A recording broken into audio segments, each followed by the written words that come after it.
Backpack Broadcasting continues to bring you the best original sports content, but now you can get more of the content you love. For as little as $3 a month, you can get access to bonus content, including behind-the-scenes footage and interviews from the Sports Walk, Sideline Stories, or the Ain't Hard to Tell podcast. All this exclusive content comes via Patreon. There are tiered levels of patronage, and each Backpack Broadcasting patron receives exclusive perks. Your support helps Backpack Broadcasting create more of the original content that you love. Visit Backpack Broadcasting's Patreon page and become a patron today.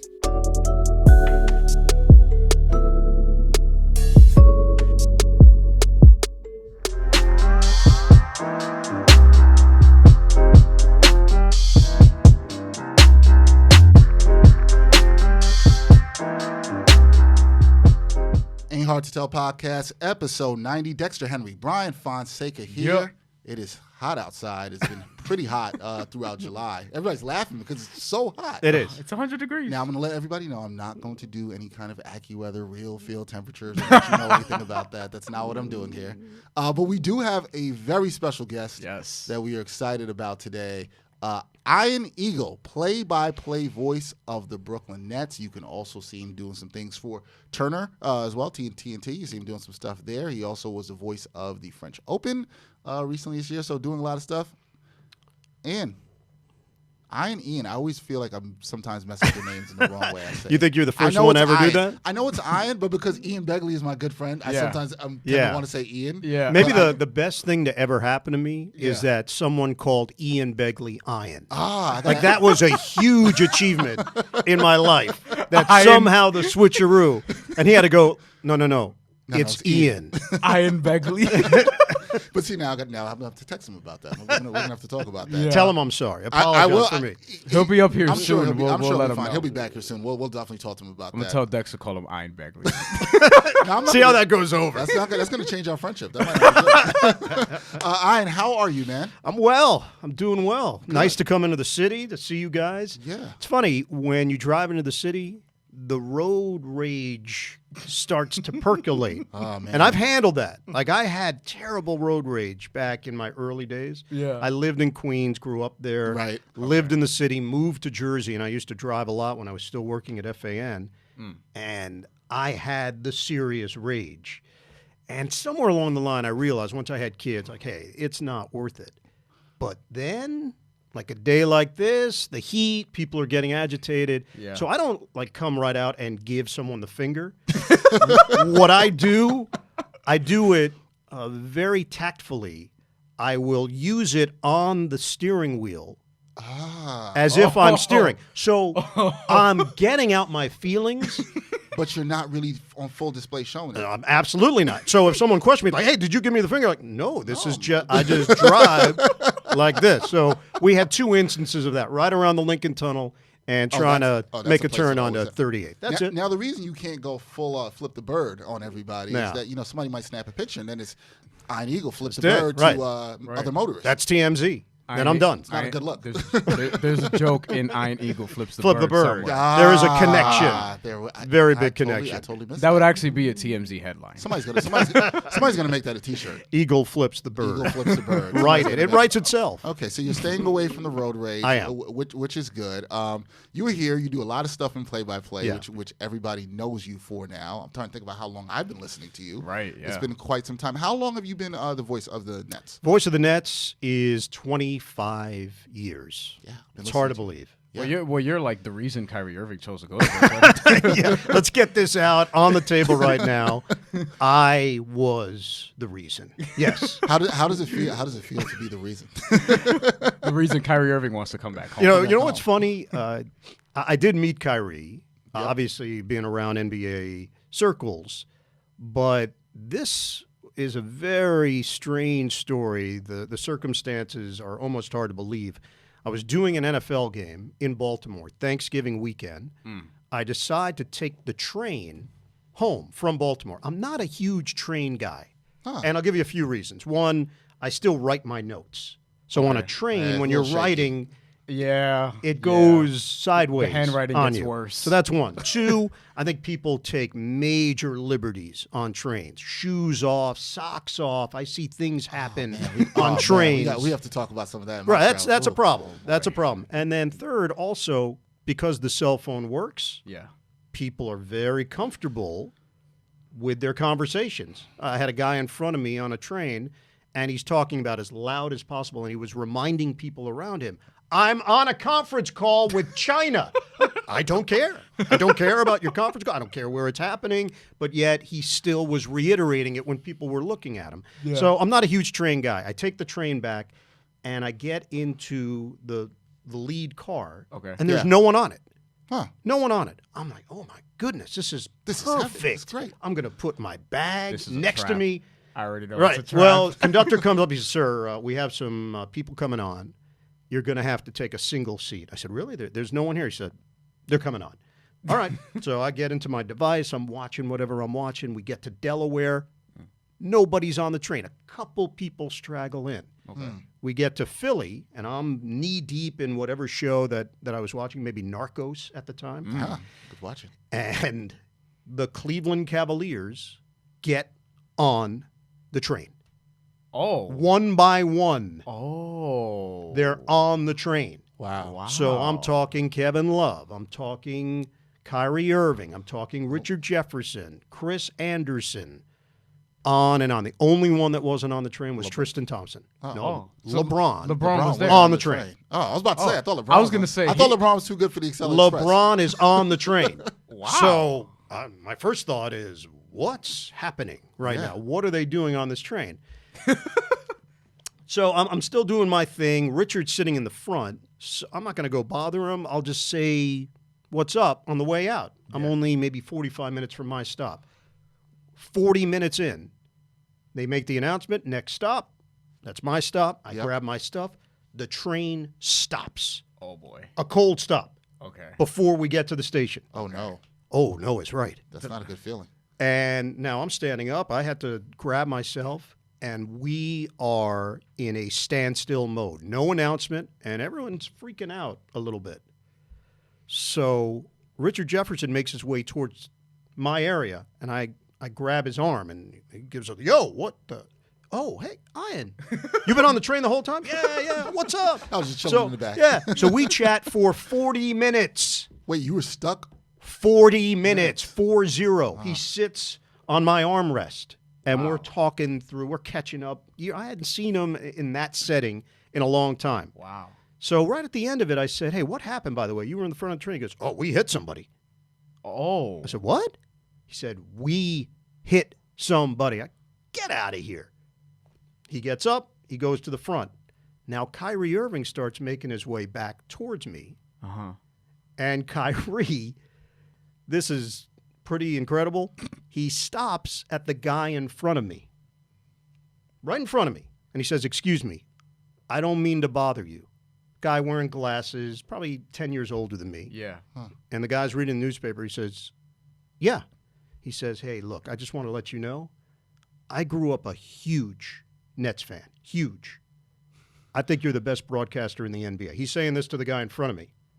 And I'm looking. I go, wait a second here. You've got the wrong. Yeah. I said, Kyrie. I said, I'm Ian Eagle. He said, oh, that's embarrassing. Wait. Can we stop that for a second? Can we go to the guy that's sitting in the chair? He has no idea what's happening. Because I'm like, was he going to own this? Was he going to say, no. He was deeply puzzled. I was going to say, did he know? Like... Deeply puzzled. So Kyrie now makes his way one seat over.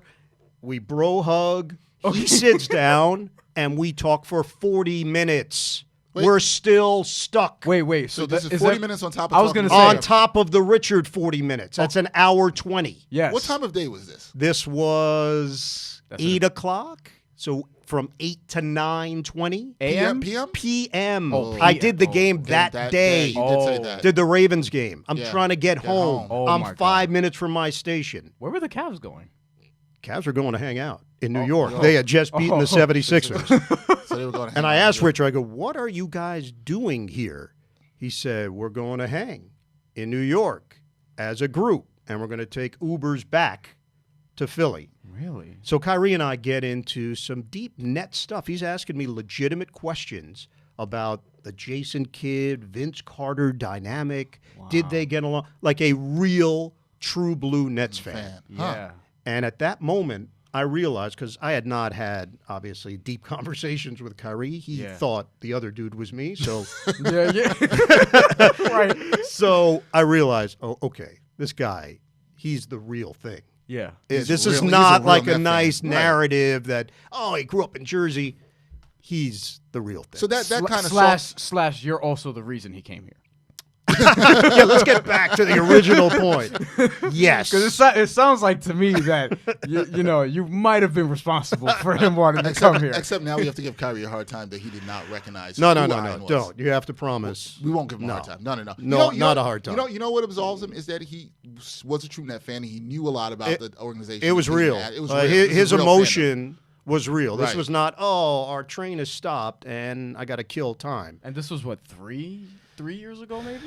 The year they won it. Yeah, they won. So, So okay, 2016. 16. Yeah. Yep. Okay. That's 3 years ago. That's a really interesting experience, having that kind of conversation with an NBA player in that setting. I'm sorry you didn't get to get home on time. Well, so two things yeah. happened, just to wrap it up. Oh, yeah. Eventually, they pull a train up to get the Cavaliers off the train. Wait. They pull a train up. They get put the a little Cavaliers bridge. Now, did you get off the train onto the bridge? I attempted to get off the And they train. were like, no. They're like, only basketball players. I was like, oh, I mean, man. close enough. I thought, I mean, right? You would have thought Kyrie would have brought you with him. I'm hanging with RJ. I'm hanging with Kyrie. Right. Chris Anderson was sitting across from me, and he turned to me. He was like, tough break, buddy. I go, yeah, Wow. tough break. Man, so you were left on the train. And then Amtrak obviously got on our train, and Yep. I asked somebody from Amtrak, I said, hey, what happened here? He said, oh, we had a jumper. Somebody jumped in front of the train. I said, does that happen often? He said, during holiday time, you'd be surprised how Wow. often it happens. So it was Thanksgiving weekend, Oh. and that's some real stuff. Wow. Yep. That's real. But Wow. you got home. You got home safe, and that's what I got we're home. here. I That's what matters. got home at like 10, though. That was not the way it was drawn up in was the a long- original brochure. That was a long day. It was a long day. That was I'd a be long annoyed day. Monday morning for sure. Well, thanks for sharing that story. That was a good story. But for the people who don't know about your career and how you got into the broadcasting game, how did you get into this broadcasting game? How did things start for you? I had an interest in this from a very young age. I was 8 when I had an idea of what I wanted to do. My parents were entertainers. My dad was a stand-up comedian. My mother was a singer. Both were actors, actresses. And I went to them at the age of 8 and said, I want to be a sports broadcaster. And they both said, well, that's what you'll do. There was no moment of trepidation. There wasn't that moment of questioning. They were so resolute in their reaction that it really empowered me. Yeah. I, at the age of 8, decided, oh, my parents said I can do this, I will do this. My father then said, here's the only issue, Ian. He said, you have to get rid of your lisp. I said, my what? My lisp? He said, yeah, your lisp. And I didn't even realize I had a lisp, to be perfectly honest. So both of them had tape recorders and small microphones to work through their stuff. Okay. And for 2 weeks, I just recorded myself over and over again, reading, and I did it all by myself. 2 weeks later, that was it. No lisp. And then I figured I had nothing holding me back. I had no hurdles. And I think it was naivete more than anything else and a little bit of ignorance, but blind faith that I could do this job. I did nothing about it. I didn't have a high school radio station. That's what I was going to ask. I had none of that. Did you maybe at home watch games on mute and I just did. call them? Yeah, that I did. Okay. I was tremendous in the shower. Like a tremendous play-by-play man. Great acoustics. I don't want to talk about what was going on in there, but I had it covered. I had it locked down. And I went to college. I went to Syracuse with the idea that this is what I would do. Right. And I got involved right away. Worked my way through freshman year of partying and having a good social life and really got serious about it sophomore year. interned at WFAN Radio between my junior and senior year, made a good impression. They called me my senior year to see if I was interested in interviewing for a producer job, even though I wanted to be on the air. I thought to myself, and I had some on-air opportunities, one in West Virginia, one in Buffalo. I thought to myself, well, I am from New York. That's where I want to work. Right. I'll get to the venue, and then I'll figure it out. And they said definitively to me, do not take this job if you want to be on the air. You're not going to be on the air here. It doesn't happen. I said, no problem. I took it anyway, and within a year and a half, I was on the air. It's the reason you can't listen to everything that everybody Right. says. But you know what's This funny? is true. We had, I forgot, Michelle Yu, another good friend of mine I Yeah. speak to all the time. She always talked about the pressure. We talk about this, about being from New York, but still succeeding in journalism Sure. and broadcasting. You had that pressure there, right? Because it's always said, go to a smaller market, build yourself up. Yeah. Then you could come back. Yeah. And you said no to that. What empowered you to say, no, you know what? I'm going to stick here and make it work. I really do believe I wasn't operating with all the information at that point. I was going off instinct, and my instinct told me, you get me into the environment, and I'll figure it out. Yep. I'll navigate it. Yep. And that's also based on so many other things, not just your on-air work, which has to be very good, but how you handle relationships, Yes. taking on additional responsibility, saying yes to everything. And that was my mentality. At one point, I was working 7 days a week at FAN. I never complained once. I wasn't that guy that would show up Monday talking about all the grief I had to go through on Saturday and Sunday from midnight to 6 a.m. And that's a mentality. It truly is. And it's hard for some people to understand that. But it requires an immense amount of positivity. And it also requires you to see the big picture and to be able to visualize where you see yourself and making it happen, almost manifesting it to the point where it does. So that really played a large role. And the idea that I did not turn down a thing, it was not even in my vocabulary. If it was offered, I did it.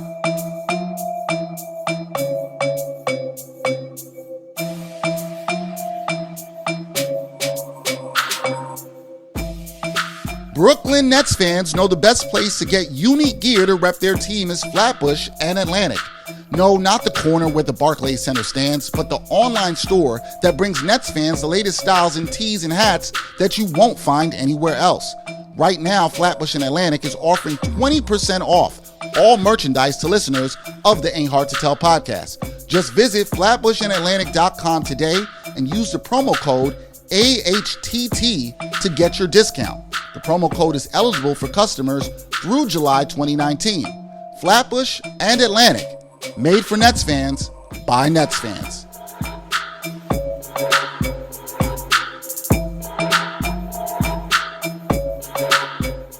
When did that change?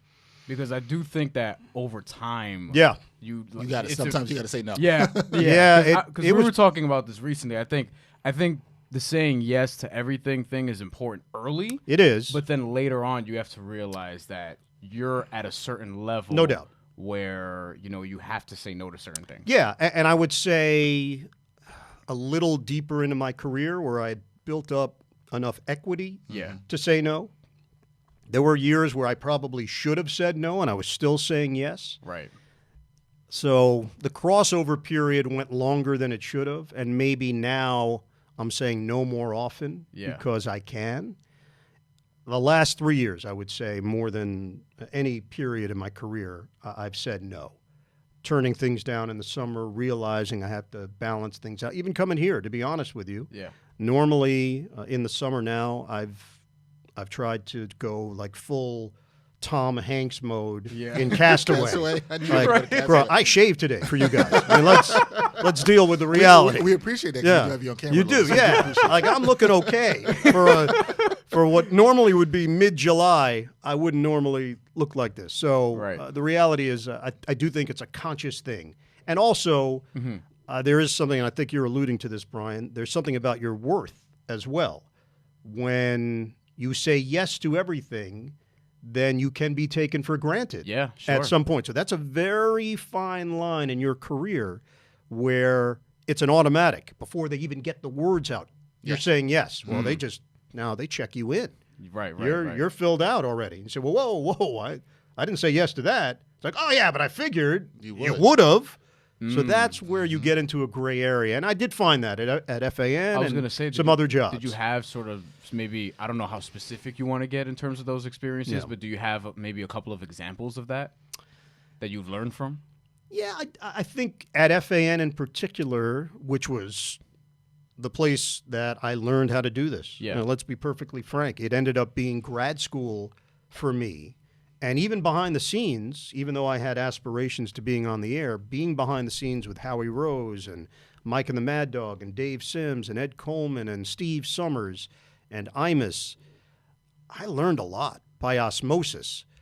But there was definitely a stretch where they were working me to the bone, and somewhere along the line, I did have to start saying no. Right. Because it was at all hours. It was consecutive days. There was I remember a summer where I think I worked 27 consecutive days. I've been there. Yeah.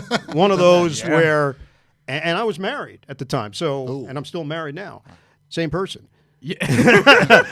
And she didn't leave you for all. Yeah, for all my wife, who is Elisa, who's about as understanding a person as you could possibly have in this situation. I think even she said, "Hey, you gotta take a day off, just for your own mental well-being." So I do remember a period where it did happen. Right. You were able to say no, so that's good. One thing about you is you have a tremendous voice, and you talked about how you worked at your voice even at a young age, trying to get rid of the lisp. When did you know, or was there somebody who said to you, "Hey man, you've got a really good voice. Like you can really do this"?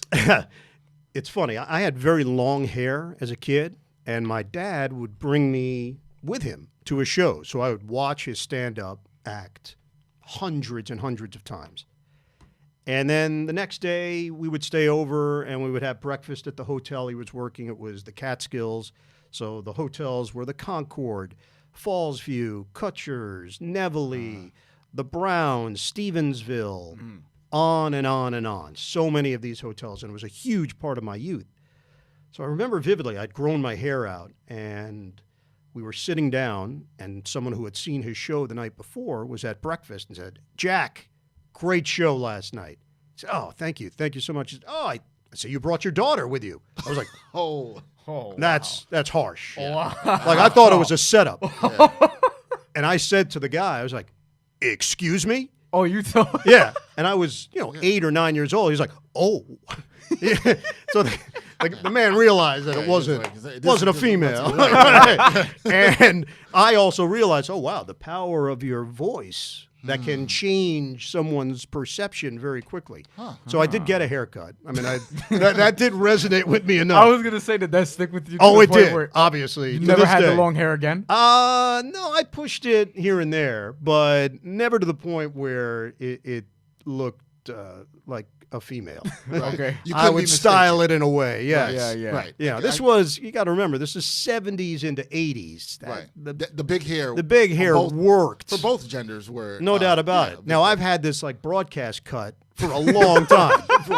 I had a center part early in high school and then early into college, and somewhere along the way, I can't even see that. I made the move. I had a Ralph Macchio thing going. Yeah. Wow, okay. Yeah. Oh, no, I have photos. I can easily show you the photo. You say, okay, now that, we'll take a that look. makes sense. We have to now. We're in too deep. And then I went like side part, and then it's just remained this way. I like come out of the shower and poof. It's like people think I came out of the womb like this with like the side cut, the broadcast cut. The broadcast cut is a great look. It's a great look for you. Although there has been speculation on the internet that it could be a toupee. No, you're not that broadcast guy. Oh no! Did you see the toupee story recently of the dude smuggling over $30,000 worth of cocaine in his toupee? I did not. You're piquing my interest. This could be a whole side business for me. Yeah. It was a New York Post story, and the lead sentence was he had hell to pay, and it was really funny. Very typical of my former employers. So I can't be shocked there. Right. So once you did your thing at WFAN, yeah, and you did that for a while. Then obviously you started getting to doing some play-by-play with teams. What was that like, and who'd you start with? What team did you first get your feet wet? Yeah, with? the original connection, the Jets signed on with FAN Radio. So this is 1993. Okay, I remember. Well, that was not a good time. Not a great time. That was for the Jets. Bruce Coslet time. Yeah. Oh man. And Kind of right when I became a Jet fan. So yeah, they made me the pre and post game host. And that was a huge move in my career because it connected me with a team and it gave me an identity at the station that I lacked at that point. And I found that people treated me different, even on the air. There was more of a focus in what I was doing, and the reaction I was getting from the fans was a bit more pointed towards the Jets. Right. And it did strike me that this could be a path of some sort. So the next year, 1994, I read in a New York Post column, we're talking about the Post, Phil Mushnick, who still writes the sports media column, wrote that Howard David, the voice of the Nets, radio voice, was not going to be returning. This was the 94-95 season. Okay. Mm-hmm. I thought to myself, and I'd had a dream, this is crazy, but I had a dream 2 weeks earlier that I was doing a net game and my father was in attendance. My father did not really go to sporting events. And it was an odd dream, very out of left field. And I had told my wife that I had this dream, and she said, that's weird. Then I see this thing in a column, and I said to myself, I got to look into this. I didn't know anybody with the Nets. I called around.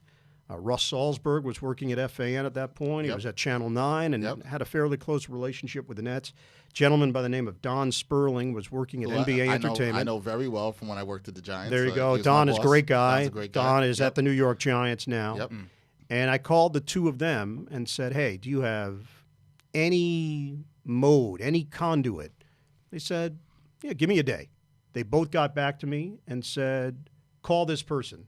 And it was Amy Shear, director of broadcasting for the Nets. Called her. She said, why don't you come to the office, drop off a tape? It's great. All right. Drive to Jersey. I know nothing about Jersey. I'm living on the Upper East Side at this point. Right. I don't know about jug handles. I don't know about the turnpike. I don't know about the Parkway. I know nothing. So you were going out to Rutherford. Yes. Right. Okay. This is 1994. There's no GPS. There's no MapQuest. Yep. It's all instincts. So I go out there. I make the wrong turn 7 times. I end up in the wrong spot. Which can happen. Especially right there around East Rutherford area. Certainly could happen in East Rutherford. I finally get to the office. I go. I meet Amy Shear. I hand her the tape. We have maybe a 10-minute conversation. She said, all right, I'll get back to you. The next day she calls me. She said, we liked what we heard. It was my college tape. There was a Seton Hall-Syracuse game at the Meadowlands. I thought, all right, maybe there's some good karma there. And a gentleman by the name of Ollie Taylor was on the Pirates. He hit a game winner against Syracuse. Okay. I thought, all right, maybe there's just some good mojo. It happened in the arena that the Nets play.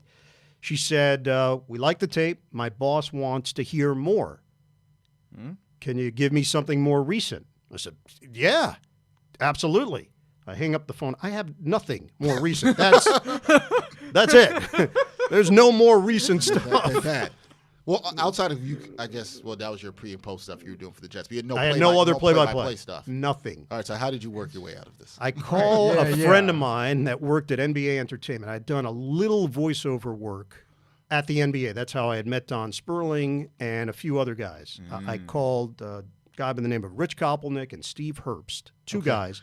They said, you could come in, go into a studio, we'll put a net game on television, and you'll just call it off the monitor. I said, can you add ambient noise, like crowd noise? I said, yeah, we can do that. Okay, yeah. Bet. I'm in. Right. I go back. I don't, again, know Jersey that well, but I get back to the Secaucus area. They put me in a booth. I call the game, Nets-Knicks from the postseason previous year. Kenny Anderson had gotten injured, broken his wrist. He and John Starks, there was a push from Starks, so Ramil Robinson stepped really in. young, but I remember that series. Stepped in Knicks swept for them Kenny in it. Anderson. Knicks swept I think it them might have in been 3-1. 3-1, okay. 3-1. It ended up being Chuck Daly's last series, last games as Nets head coach. I call a half of that. I drive right to the Nets office. I hand Amy Shear that tape, and away we go. She calls me the next day. She says, our team president wants to meet with you. Wow. John Spoelstra, Eric Spoelstra's dad. Yeah. I sit down with John, and I feel a connection of some sort. I just felt a good vibe. He was getting my sense of humor early. He was an out-of-the-box thinker. I had asked Amy, how many people are in the running here? She said, it's down to you and one other guy. This has all happened within 4 days. That's crazy. Of me reading the Phil Mushnick item. Right. Who's the other guy? Other guy was a guy by the name of Bill Roberts, who was a broadcaster in the CBA. Okay. And he had gone to Syracuse. So I did know the guy. He had done a graduate year at Syracuse. So I said, away we go. Let's see what happens. Yeah, may the best man win. Yeah, I met with John Spoelstra. I made one very bold statement that, again, might have been a little bit of naivete on my part, but I sat down in his office, and just as we were wrapping up, and I really felt good about the meeting that we had had, I said to him, I said, look, John, I really believe I'm going to be successful in this business, and if I get this job, you will always be the person that gave me my first huge break. And he turned his head, and he smiled, and he nodded, and he stood up, and he shook my hand, and that was how we ended it. And I walked out. I like that ending. Yeah. Good ending. But I'm someone who likes the bold and the confidence in that. Yeah. Like, I like that you said that, but I feel like you telling me the story now, you can tell that even you thinking back about it, you really believed it. I did believe it. Yeah. I wasn't BSing. Yeah, and you have I really right? believed it. I think he smiled because he also knew that you believed it. I think it he hit. felt that too. Like it connected. hit him, right? Yeah. And I wouldn't have said it unless I felt good about what preceded it. Right. I just had a good vibe. Yeah. So to go in with that idea and just flippantly say it, it could lose you a job as well. It easily could come across as cocky or overconfident or where's this guy coming from? I just felt that it was appropriate. And then we went on vacation. It was our 1-year anniversary. We went to San Francisco, went to the wine country, Sonoma, Napa, great trip. Yep. And this is pre-cell phone. I call into my answering machine at home, and there's a message from Amy Shear to call her from the Nets. Now, how nervous were you when you heard this? Because you're away and you got to call in. How nervous are you? Yeah, shockingly, I was not that nervous. I had this feeling. I just had this good feeling about it, and I called her with confidence, and she told me I got the job, and I got hammered that night. Like we're in wine country. As you and your wife should have. As you guys should have. Yeah. That's a fantastic story. And 25 years later, you are still with the calling games for the not for the organization, but for the Yes Network, which is attached to the organization. But yeah, that's a great story, man. Yeah. It's empowering. I feel like for a lot of people. When is your 25-year anniversye? It just happened. It just happened? Yeah, it just happened. Oh, nice. Wow. Yeah. Congrats. We were right around that time. I was wondering, is it like today or something? So you're right around that time. All right, well, I guess. When did I get the call? It would be a month prior to this. So it was June. So this is literally your 25th year. June. Going into it. Well, I've now accumulated 25 seasons. Yeah. Right. So you got to remember with NBA, you're going seasons as opposed to years. So it's been 25 seasons. It's crazy because I'm listening to this story and times are just so different now. Oh, yeah. Like I'm just. It wouldn't happen. It couldn't happen like that. You don't think so? No. Why not? Yeah. Well, first of all, learning about something like this in a newspaper column probably does not happen anymore. Good point. True. The word gets out early. The newspaper columns are online now. Newspaper columns are online. There's message boards. There's groups that you are part of that the word just filters out. And the fact that it was as quiet as it was. Now, they were deep in the process. I didn't know that. Yeah. Basically, Amy, when I met with her, said, hey, we're far along here, so I can't assure you anything. And all I wanted, I said, hey, just listen to the tape. Hopefully we'll get a chance to meet again. Yeah. So things did work out. I don't know if it could happen that way anymore. And there would be more people applying more people than ever before. This is 25 years ago. But even things like, everybody would have GPS to get to Jersey. You wouldn't have to call into your I would have been lost. Answering machines. Good point. Just, Good point. yeah. All of that. The whole. Well, that's why the story's great. Right. Yeah. The whole domino effect doesn't happen that And you way. gave all that context of the early 90s and what you had to do to get it. Man, it was different. It was different. Simpler time. But even reaching out to Don Sperling and being able to use that connection and then be able to use the offices in Secaucus and doing that. Yeah. I still think what matters today in that story that I took out of it is the connections you make and relationships you There's make. no doubt about it. And you remember everybody's name also. Guys, which is not always the case. If I don't know those two people at that time, Don Sperling and Russ Salzberg, I don't think I even get a foot in the door. It was necessary for this to happen that someone vouched for me. And that's also being a good guy. I mean, what's the moral of the story? Don't be a douchebag. Right. You know, like truly. You know what? That is also, but that is probably the main thing that's still important today. Because of everything in the story, like, yes, the answering machine and all that stuff, that probably wouldn't happen today because times are just different. I hope not. But, right, well, but the things that are important is, like you said, don't be a douchebag. Yeah. Be a good dude. Just make the good connections. Like, all those things still carry weight 25 years later. Maybe more so now. Yeah. Only because of the computer and the phone. Look, we're at a time, not just in this business, in this world, where everybody is accessible. True. You want to get a message to somebody, you can get a message. Yeah. But how that message is delivered, that is where things get done.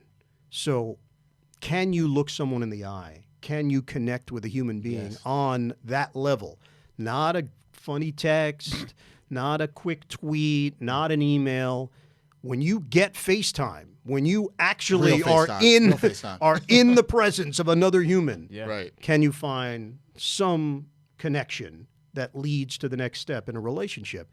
And that's been a lost art in many, many ways, unfortunately. I agree. I agree completely.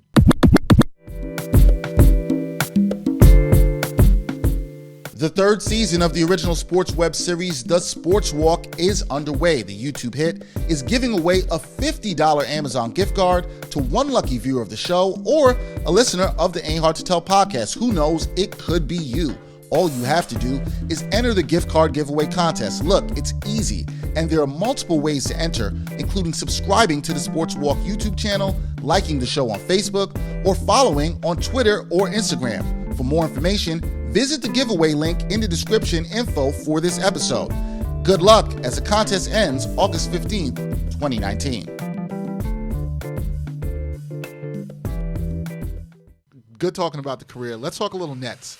I'm ready. Because it's funny what's happened with me. So I've been doing this 25 years. Yeah, but it's great for the people to hear that. Man, oh man. Like now, since all this news, I walk into a pizza place like, Mr. Eagle, you want meatball on your pizza today? Like, things are changing in my life. Like, people, you want lemon for that tap water? I do. Like they want to hook me up. I don't know where. How is that? I always feel like we've talked to some other people about that. Like, how is that change of like being recognizable in a way that you were not 25? I'm just saying, since they signed Kyrie and Kevin Durant, I'm not even talking about doing the game. Okay. Like a month ago, I wasn't getting any meatball on my pizza. I wasn't getting a lemon in my water. Now, all of a sudden, people are interested. It's all because of that train ride. Yeah, man. Yeah, no, it's different. That Brian could speak to this because he's around the team so much, and you know, obviously, Derek, you had been around the team for such a long period of time. Yep. There's a very different feeling right now. Very different. Well, let's talk about this because you, of all people, the best person to talk about this because you went with the team from East Rutherford. I did. To Newark. And he signed Kyrie Irving. Let's not leave that out. Yeah. It's part of the resume. We cannot leave that out. To Brooklyn. Yeah. Let's go back to, you're talking about the time difference because in 2012, 2013 when he started in Brooklyn, there was an interesting vibe around the team then, and I was covering them a lot, and there was a great excitement in them coming to Brooklyn that I felt from the Nets fans. But you're saying this is different. What do you see in the difference between 2012, 2013, and now here in 2019 after these signings of Kevin Durant and Kyrie Irving? I think that first year there was curiosity. I that's think a good word. Yeah. people in Brooklyn, they wanted to sample, but they didn't know what they were walking into. You had a bunch of Knick fans that were from Brooklyn, so they were torn. Part of them, the pride of Brooklyn. There was this guy. There you go. So that you had like one side on one shoulder telling them, "Hey, you gotta support the team." You had on the other shoulder telling them, "Hey, you're a Knick fan. Yeah. You can't do this." Yeah. So you had this real confusion as to what direction you should go in. So I do think curiosity was the main emotion. I think it's a good word for it. Yeah, I think it was like cautious expectations. Yeah, basically. of like, what is it? Yeah. How's it going to be? We'll see how it goes. Am I into this? Yeah. So that first year, there's no doubt there were a lot of people in the stands that had facial hair and hard-rimmed glasses, and the Brooklyn thing was happening. Like you felt that, all right, people are going to take it in and see what it's all about. I don't think it took hold.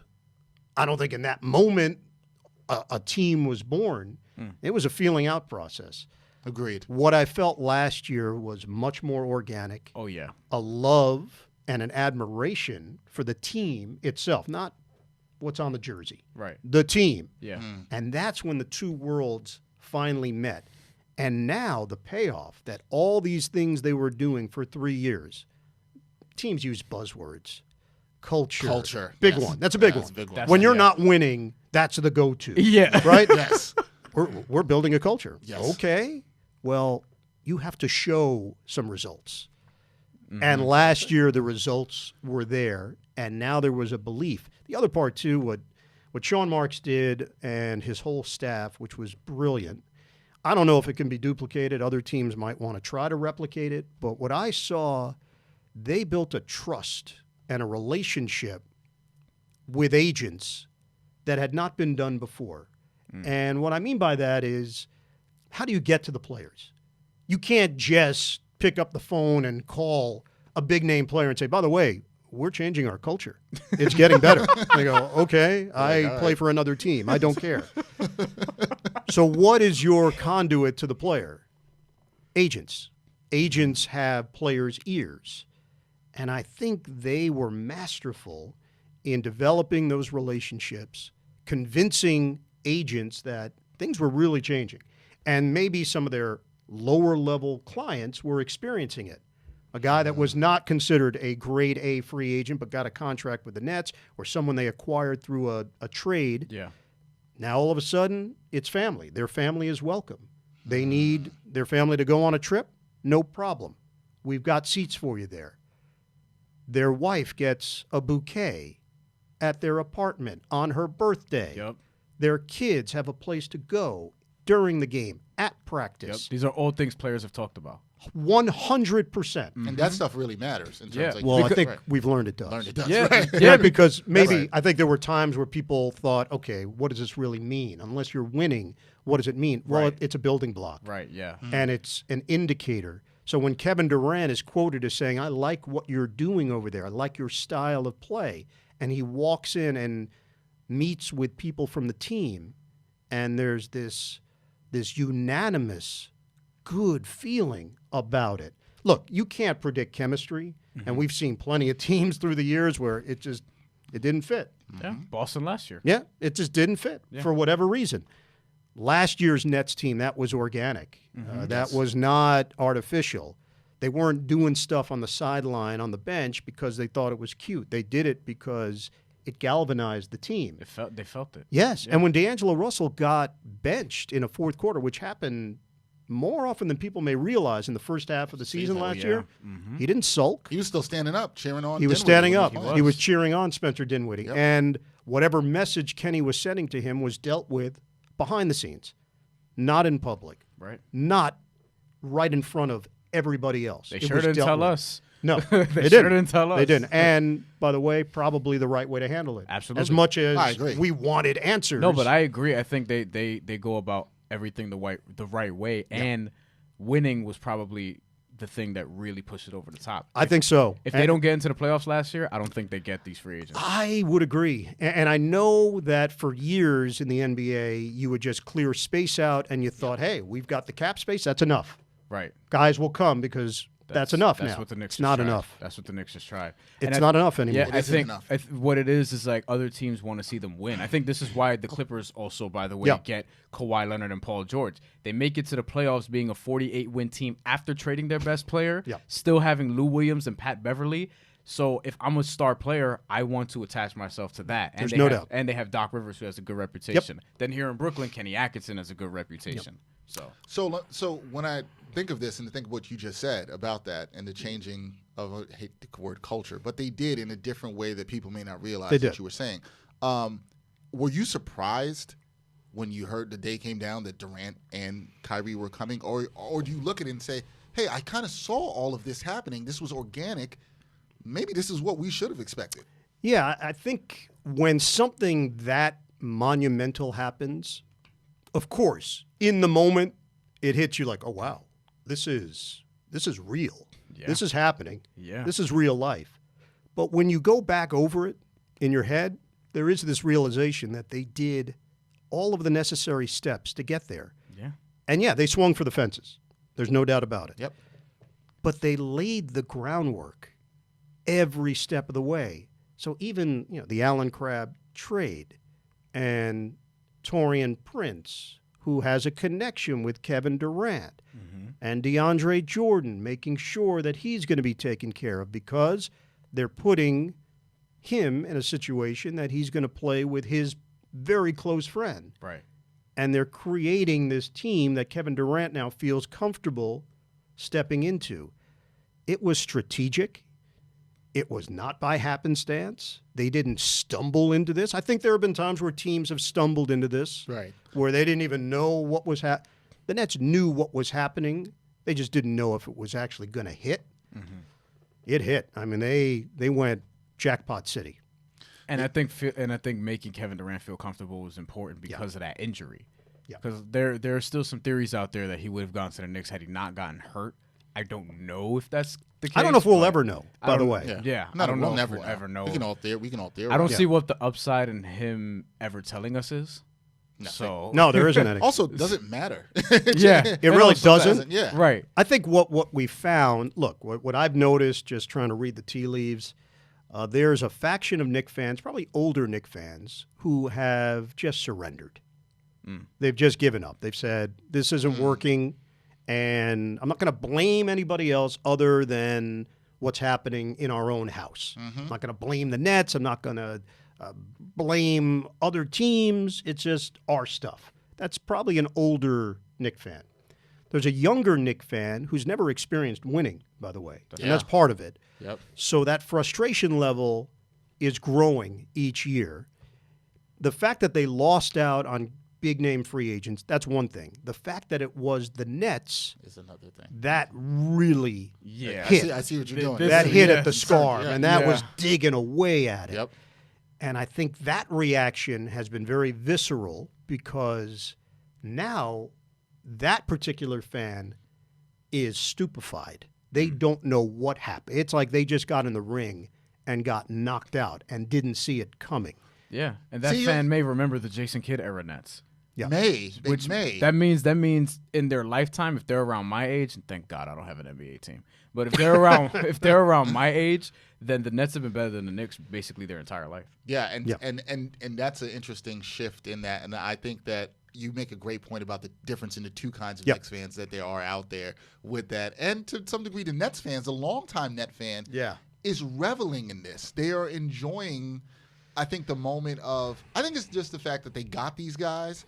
But also that the Knicks lost out. And to some degree, I understand that. But I do think it's more about the fact that we as the Nets did these things in a right way, as you alluded to before, and we got these guys here, and the future is bright. And with all of that said, I really, in my heart of hearts, don't believe that Sean Marks and the Nets brass did this with any other idea than to go and try to vie for a championship. Oh, yeah. The fact that the Knicks were interested, of course. Yeah. There's a byproduct there. Right. Yeah. But somewhere, I think Sean got this job and realized I'm not competing with them.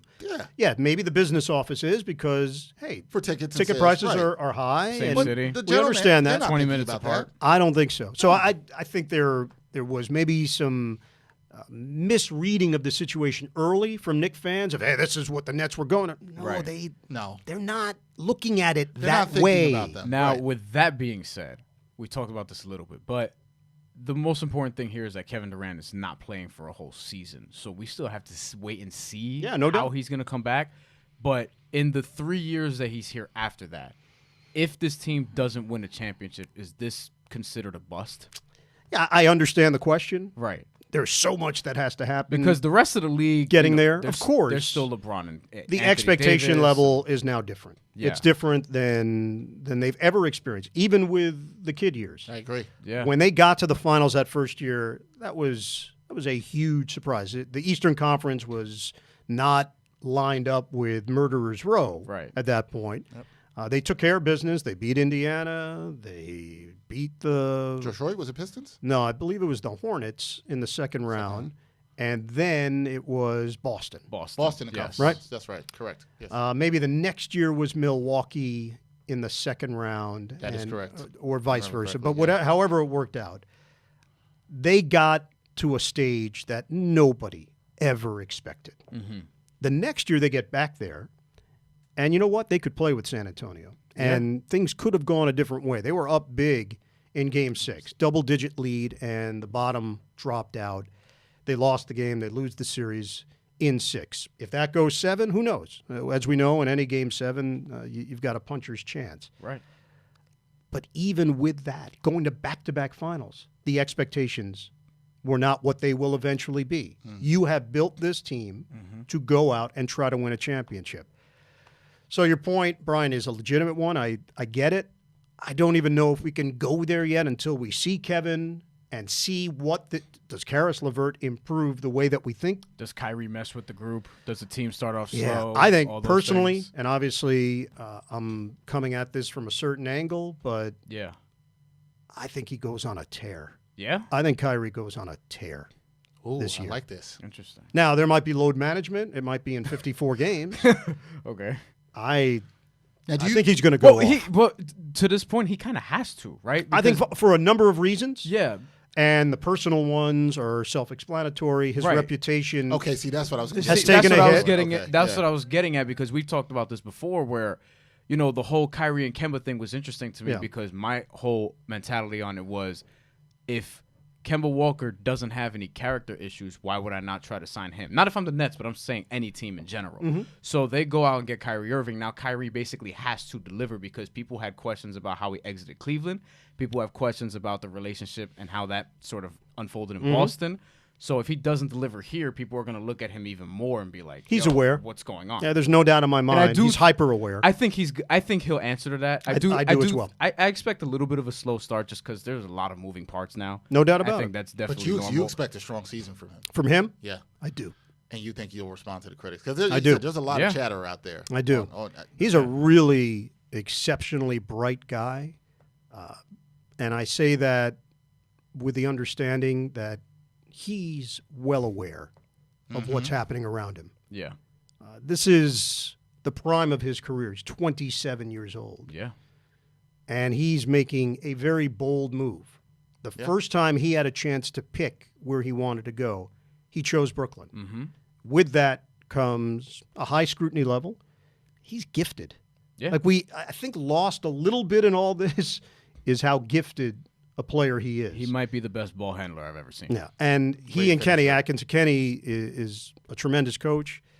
I think he's a tremendous coach of point guards in particular.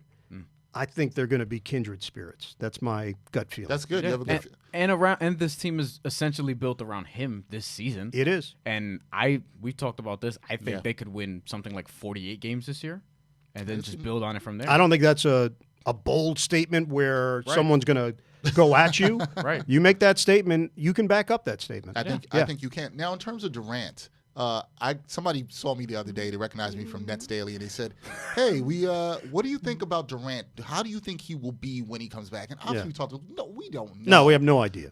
I'm of the school that because of his height and his exceptional shooting ability, that I actually, because I've torn my Achilles, so I know I'm playing basketball and I know that, but I think that, I'm not Kevin Durant to say that, but I think that because he's such a good, well, people say he looks like Dwight Howard. Oh, God, I get that. You get that? I do get that. Yeah. Yeah, I got that from a lot of Nets fans with Nets Daily, too. So How tall are you? I am 6'2.5". Yeah, all right, so, yeah, we're not close. At that point. But Dwight Howard's a Hall of Famer. That's a compliment. I'm going to just laugh. That's a good spin. That's a really good spin. He will be in the Hall of Fame. He will be in the Hall of Fame. Yeah, there's no argument. He will. I'm just thinking about how I have to accept that. That means 10 years ago, people were going up to you and telling you that they'd rather have you over LeBron on their team. Wow. That was a real discussion in 2009. That was a real LeBron or discussion Dwight Howard. 2009 is actually the first time I'd heard somebody told me I looked like Dwight Howard. I actually remember when that happened. I mean, the 9-inch height difference doesn't confirm it for people. I think it was just being black and then the face. And that was enough. I guess that was enough. Right. Like I've gotten John Oliver, and I've gotten. I can see that. I can see John Oliver. That's a good one, though. And I've gotten McLovin. So either way, yeah. No, John Oliver. No, John Oliver. I'm wrong. But I like John Oliver, so that's a good one. But back to the Durant thing. I've gotten Cruz from Coach Carter. I can see that, and David Fizdale, who I say. Yeah, I've gotten David Fizdale. Back to Durant. I see his game aging fine with the injury because of his height and his shooting ability, how elite of a shooter he is. I'm not as concerned about that with him. What do you say to that? Do you think he comes back and he's fine with this group? I think the main question is just going to be the explosiveness more than anything else. Sure. Kevin Durant is an explosive player. He has benefited, obviously, from his range and his ability to get a shot off over any defender because of the reach, and he's just as accurate on a fadeaway. So you want to try to block his outside shot? Go to it. Good luck. Good luck, yeah. He's going to make you pay. And if you crowd him, he will get around you and he will get to the rim. That's the part that you get concerned over. That's all. The reality is his perimeter game is so good that if he didn't have that A+ level explosiveness, he's still going to score in this league at a high level. Yep, I agree. It just might be in a different manner.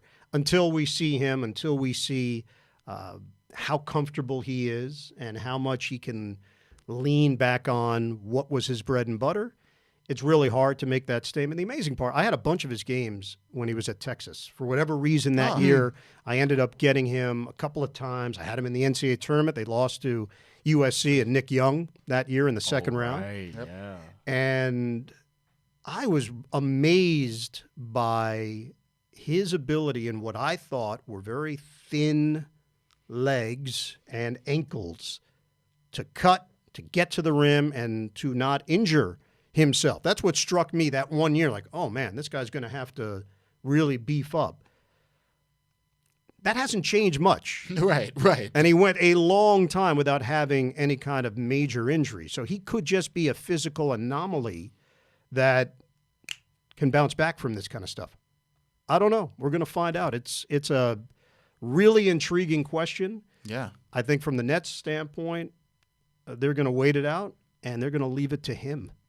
Which I think is the right move. Yeah. And that's what you should do. I think that's where we're at also in the NBA. What may have been a byproduct of what took place with Kevin Durant in the NBA Finals is that you're not going to hear a lot of teams pushing their guys anymore. Certainly the ones that are making $20, $30, $40 million, and it's a commodity.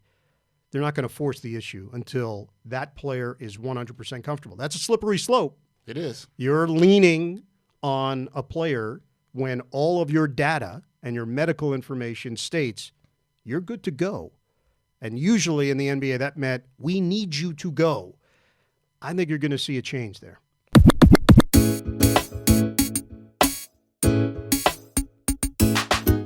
The Sports Walk is back. Watch Season 3 of Backpack Broadcasting's original web series that brings you the opinions of real sports fans. The first 2 seasons and current season are available now for viewing on the Sports Walk YouTube channel and Facebook page.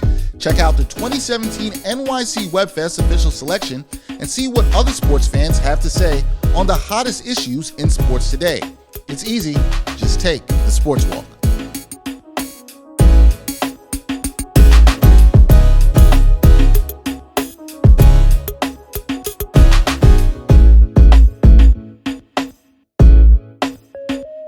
it sounds to me that you are very excited for this Nets season. Really excited. The fans should be. Anything new coming from the Yes Network broadcasting team from you, well, Sarah, Mike? The way I would describe it, Frank DeGrace, our producer, who is the best in the NBA, he views it this way. We always approached it like it was a big game. We never felt like a broadcast team that was doing a 20-win season or a 12-win season if we're going to go back a little bit. Yes. I went to a lot of those games. Yeah. My brother was a season ticket holder between 2003 and 2014. He paid for them? That was an exchange of money? I mean, look. He just wants to know how dedicated he was. Look, he brought me to a lot of Nick and Net games back in the day. So, all right, hey, it worked for you. I went. Yeah. So we went to a lot of those 12-win teams. So. Our perspective has always been we're going to bring everything we got, no matter who the opponent is, no matter what night of the week, no matter what time it is. No matter Donald Sloan is a starting point guard. Truly. Doesn't matter. Truly. In all seriousness. Yeah. That's been our approach. So I think in a way that prepared us for this. Nothing's going to change. It's not like all of a sudden we're going to snap our fingers and say we're going to be better than what we were. No, we're not. We're going to keep doing what we're doing, and the team's going to be better, which is going to be enjoyable. Better for you guys. When they win, it's better. Of course. But to be perfectly honest, from all my years of doing this now, the 25 years with the Nets, I was working with Bill Raftery early in my career, and it was probably the best thing to ever happen to me because the team was not that good, but Bill was so entertaining and so locked in. And even though he was going cross-country, he was flying from North Carolina to the West Coast. He was doing a college game and then day of doing a Net Clipper game and then taking a red eye back to do a college game in the Big Ten. Damn. It taught me a lot. And the one thing I took away from it, you have to be entertaining if you want to do this job at a high level. So, yes, our job is to inform, first and foremost. Sure. The other part is to entertain. And for many years, the entertain part became the higher priority. You had to entertain and then inform because the team was not all that entertaining. Yeah, and you guys have done a fantastic job of that. Just want to say that. What did he tell you about?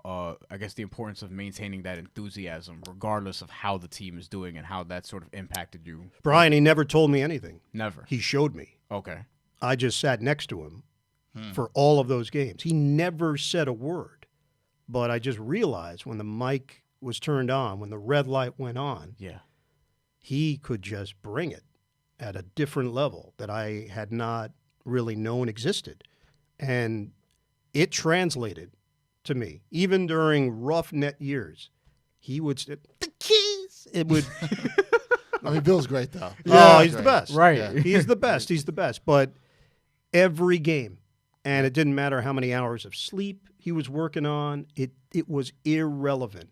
And it was such an important lesson for me. And I really did carry it through when I ended up getting a job at CBS and working for other networks. I quickly realized, like, that's the only way to do it. If you're not bringing it every game, then you're really doing an injustice to the people that are tuning in. I think anytime you're doing anything in this industry, that's how you have True. to operate. That's you what can't what I was take gonna say. even this podcast. No matter who our guest is, no matter You're right. what we're talking about, we have to bring the same energy, enthusiasm. Well, and the other way, and obviously I've been doing this a long time, you could easily, once you get to a certain number of years, assume that the people know you. Oh, fans know me. Yeah. But you always have new people. Never assume that. Never. Yep. I assume the opposite. I assume when I'm on the air, there are people that have never heard of me. They don't know what an Iron Eagle is. They think it's a movie from the 80s, 1986 Iron Eagle. Iron Eagle. And then, which was a fine film with Louis Gossett and Jason Gedrick. I've actually seen that. Fine enough that they made Iron Eagle 2. Which I did. And then Iron Eagle 3 straight to video. Oh, yeah. It just kept going. I didn't know that. People thought I should have named my son Iron Eagle 2. Like, that would have been the way to go. So I was like cruising along in life. I got to senior year of high school, and then Iron Eagle comes out. And then people are like, Iron Eagle? Years ago, I was doing my first game for CBS, and it was a rehearsal game. Yeah. So I get hired in 1998, first NFL game, and we're doing Dallas at Jacksonville. I'm working with Mark May, who was Yeah, one of the Hogs, Washington Redskins, Pitt. Yes, proud Pitt product. Yep. And we go down on the field before the game. He says, hey, let's go down on the field. He's 6'5". Big guy. Big dude. Big guy. I'm not. Yeah. Right. So we go down on the field, and Jerry Jones is walking by. Mm-hmm. And Jerry stops by. Mark waves. He waves him over. He says, Jerry, meet my new broadcast partner, Iron Eagle. And Jerry says, Iron? I said, no, actually it's... But I can picture him saying it just like that. I know. I said, no, it's actually Iron. He goes, Iron. I said, no, Mr. Jones, it's Iron. He said, Iron. I said, yeah, it's Iron. So you live with it. It's all good. Your dad being a stand-up comic makes more and more sense. Yeah. In terms of delivery. It just makes more and more timing, sense right. as this continues. Now, what's it like for you doing the net schedule, obviously, when the season comes and being the number one play-by-play guy, and then also having to weave in the NFL games on the weekend, and sometimes hopping on an Amtrak and getting delayed and all that. I do Thursdays as well. I do Thursdays on the radio. Yes, that's right. And I'll still wear makeup. I just like it. I wasn't going to be mad at you. I'm like, you're like, right. I was like, okay. Look good, feel yeah, good. I've grown used to it. Right. But it's a juggle. Mm. Your deepest fear is obviously calling a game and Brady back to throw, fires, end zone, caught by Dinwiddie. Like that's bad. You don't want that's not good.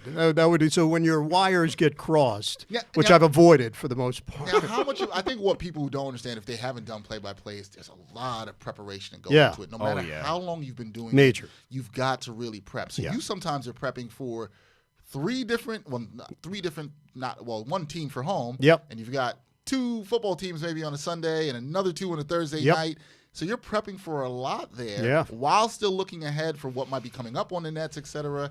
How do you juggle all that? It's overwhelming. I'm not going to try to sugarcoat it. It can be very overwhelming. You cannot be a procrastinator in this job. Right. If you're the type that, I'll be fine, I'll leave it to the last minute, you have to chip away and you have to compartmentalize at a very high level. And you've got to be very productive in the time that you have free. So that means Monday morning, you're taking a look at what you've got, and you have to start right away. When that Sunday wraps up, Monday is really not time for review. It's time to go.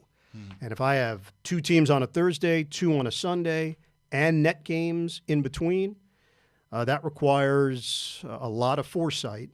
And it means locking yourself in your office and just chopping away at it. The thing that I try to articulate to young broadcasters, yes, preparation is a huge part. Yep. Right. If you are not prepared, you will be exposed. Agreed. In this day and age, more than ever before. Agreed. There may have been a time where you could get away with it. That's done. Not today. It's done. The Not checks and with Twitter. balances are there 24/7. We live in a gotcha world. Yeah. They're going to get you. Yep.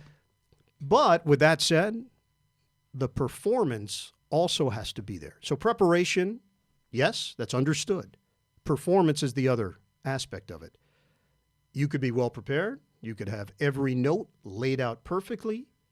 If you don't perform well, all of that preparation means very little. If you perform really well and you don't have the preparation, at some point, you will be exposed as well. You might be able to fake it here and there, but those 2 worlds have to meet. So don't forget about performance. When the red light goes on, that's your time. So if it's an NBA game for 2.5 hours, you better be hyper-focused on what it is you have to do. If it's an NFL game, 3 hours, that's all that's happening in your life. Yeah. Whatever else is going on is irrelevant. Yeah. Nobody cares. Nobody cares that the night before you had thin walls at your hotel and the guy next to you had sleep apnea. They don't care. I've been there. Yeah. Sadly. Been there. Seriously. As the sleep apnea guy or the other guy?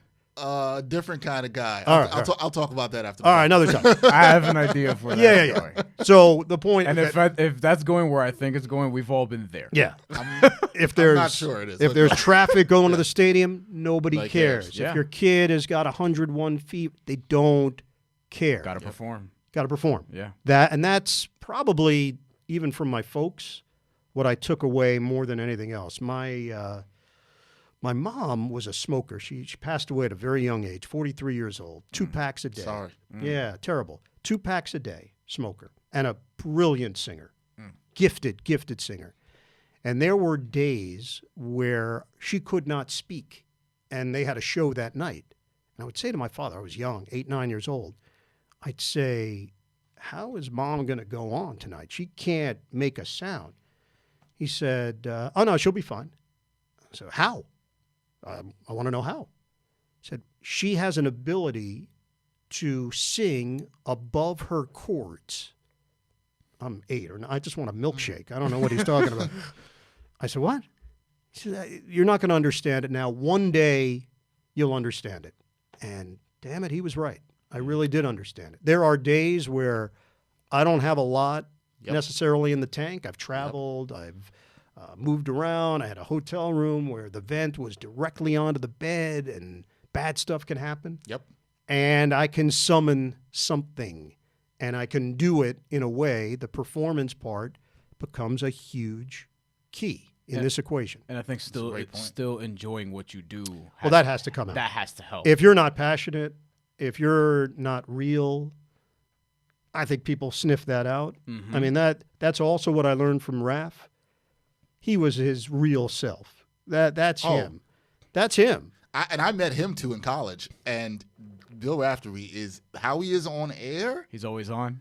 He's like that. He's just that way. Yeah. He's a ball buster. Yes. He just, it's in him. This is who he is. And that was also a very important lesson. The line blurred for me because I think when I started, I was very young when I got the job. I was very interested in building credibility and making sure that people took me seriously. Sure, yeah. And I realized, like year 1, year 2 with Bill, like, you can loosen up. He was very loose, and I eventually got there. And then when I started working with other people, I would carry that with me. And, you know, I've worked with 138 different partners through the years. Wow. And I really do pride myself on making sure they're comfortable. Right. And they're put in a position to do well. Right. Not everybody has a great sense of humor. Not everybody is great at X's and O's. Not everybody is quick on their feet. It's your job to be malleable and to adjust and to highlight what they are good at. That's the job. And it's a team. We all got into this at some point because we love sports. Sure. Yeah. And we enjoyed being part of a team. Yeah. And with television more than anything else, it's a team. It's collaborative. Mm-hmm. If the audio guy doesn't do his job well, your show will be affected. If the graphics person doesn't do a good job, your show will suffer. If the director is not taking the right shots, that's right, your show will suffer. Oh, yeah. So it's really collaborative. Yeah, and like I said again, you guys at the Yes Network, the whole team directing, Sarah, Mike, who we all know, do a fantastic job. We tell them that all the time. Thanks. And no, you guys continue to do a great job. Do you have a prediction for the Nets this year? Oh, no. No, I'm not. You're not going to do the I don't know. I don't do the prediction. If I had in the prediction, I'd go to Vegas. But I learned a long time ago, I don't play that game. No, don't play I work too hard for the money. Now, we have to one hand it away. Yeah. Yes, you should not be handing it. One last thing before we let you get out of here. Brian wanted to, because Brian brought this to my attention that I was not aware of until a couple weeks ago. I did not know that you were not on social media. Yeah. So I was like, oh, Ian's not on social media. Yeah, dinosaur. No, man. How do I function day to day? How do I get through it? Yeah, you're doing it. You're a lot more relaxed, I would say. Probably. Was there ever a temptation for you to say, oh, maybe I should get on? No. I have multiple burner accounts. I know what's going on. I'm aware. Like, honestly, and all. Do you really? Oh, I do. Of course I do. Okay. I have to know what's going on. Okay, that makes sense. That makes sense. Yeah, makes sense, though. I mean, I'm on the air. Stuff's happening. Mr. Eagle 536. Yeah, but I also want to say that I think people think that if you're not on an invisible way that you're somehow not connected. I'm glad you said that. No, I'm connected. You still are connected. Yeah, not on Facebook. I don't have a fake account on that. But you don't need one. The Russians will get it. Yeah. Well, that's part of the reason. Someone actually put my face on as the older app recently. I'm now exposed. I didn't do it. I didn't do that. Yeah, I'm now exposed. That's it. I'm done. I'm done. I'm moving out. I'd shared an article about the other day about all the information. So anyway, yes. I do feel some connection to what's happening because I am aware.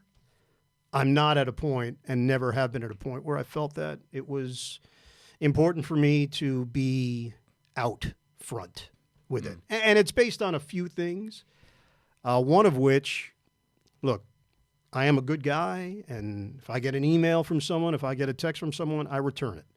That's just being a good person. Yes. Do it right. Yeah. Somebody took the time, you take the time to return it. I don't leave any of those things unreturned.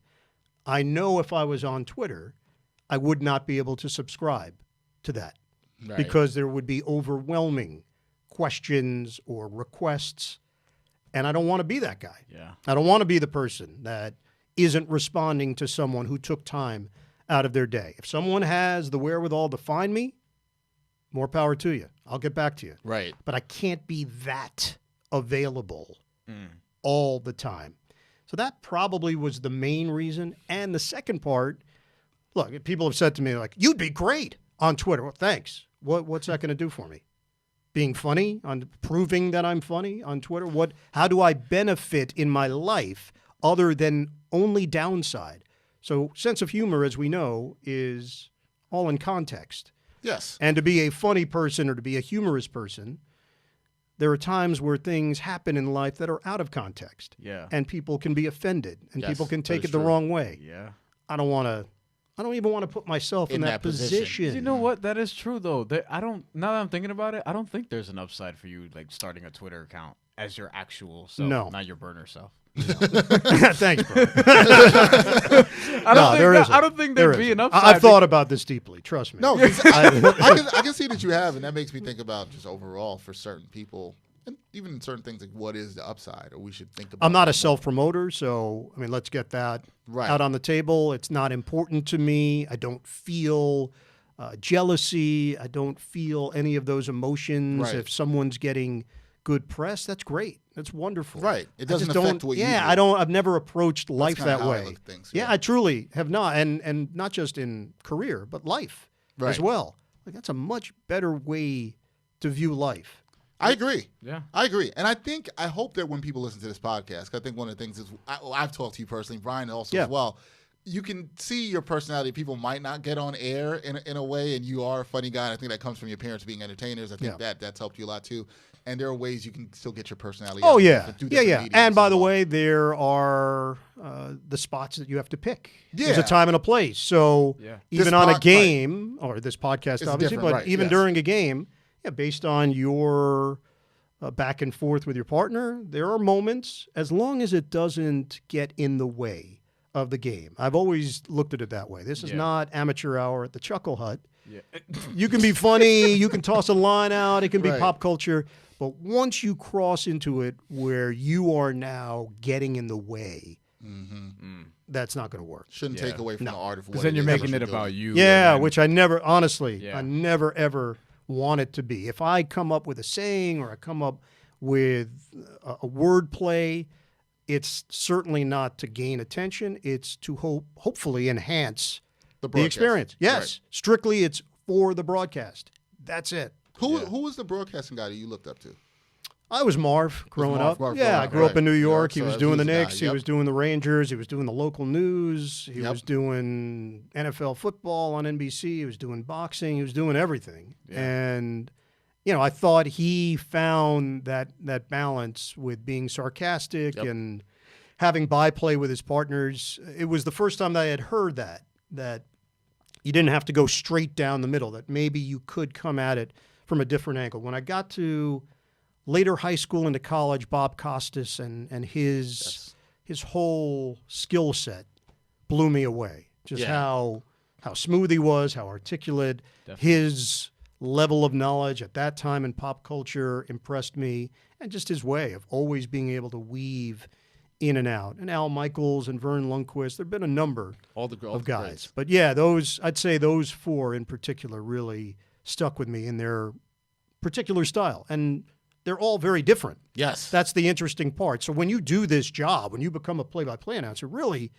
you're just doing a bad impression of someone that you watched, because instinctually you don't really know what to do. And then you you work the edges, you polish, you form your own style.